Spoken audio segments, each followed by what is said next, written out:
আজ আবার কি মনে হলো, বেরিয়ে পড়লাম সবাই মিলে কাজু বাদাম আনার উদ্দেশ্যে।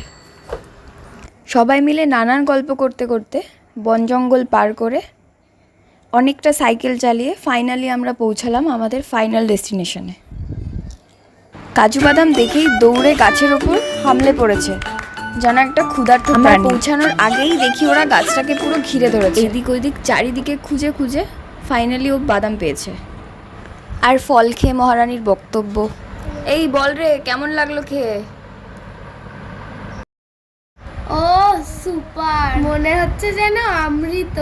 আর এদিকে আমিও কটা বাদাম তোলার সুযোগ পেয়েছি, তাই আমিও কটা বাদাম তুলে নিচ্ছি।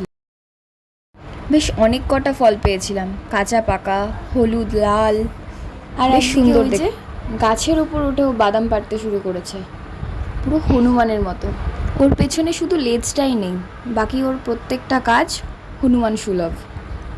তবে গ্রুপে এরম একটা হনুমান থাকা কিন্তু মন্দ নয়, ওর জন্যই বাদামগুলো পাড়তে পেরেছিলাম। আমরা কাজু বাদাম নিতে আসার আগেই অনেকে এসে বাদাম নিয়ে চলে গেছে, তাই আমরা সেরকম পরিমাণে আর বাদাম পাইনি। এই বাদামের পরিমাণ দেখে কেউ আবার সন্তুষ্ট নয়, তারপর তার বাদাম নিয়ে কাড়াকাড়ি শুরু হলো। এ ওকে দেবে না, সে তাকে দেবে না, এই করতে করতে সেই বাচ্চাদের মতো শুরু করেছে।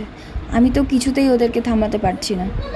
শেষে যখন অনেকটা দেরি হয়ে যাচ্ছে, অনেক ডাকাডাকির পরে ওরা ফিরলো, তারপরে আমরা বাড়ি যাওয়ার জন্য তৈরি হলাম।